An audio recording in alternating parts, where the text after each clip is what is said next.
A lot of attention being paid to congressional hearings on what happened in Benghazi, Libya, back in 2012. That was the incident in which a U.S. ambassador was killed, another U.S. State Department official was killed, and 2 CIA contractors from the U.S. were killed in attacks by militants. Since that point, there's been controversy, there's been call for hearings on exactly what happened and how the Obama administration handled the explanations for it. So we thought we would ask the American public what their feelings and knowledge is. First of all, we found that relatively few Americans are paying attention to this subject, and that's important. How closely are you following the possibility of congressional hearings in Benghazi? 43% of Americans say they're following it closely. That's low.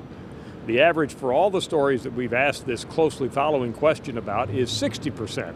So that's well below average. And I'll give you a couple of examples when we ask in the same poll, how closely are you following the scandal about poor health care in VA hospitals? That was 69% closely following that. We also ask about Sergeant Bowe Bergdahl, who was the American sergeant who was traded for Taliban prisoners. Controversially, he's coming back home now, or is back in Texas. We had 65% of Americans who are following that closely. So clearly the 43% following Benghazi is low.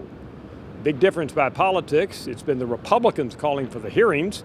58% of Republicans in the polls said they were following it closely. That's all the way down to 33% of Democrats.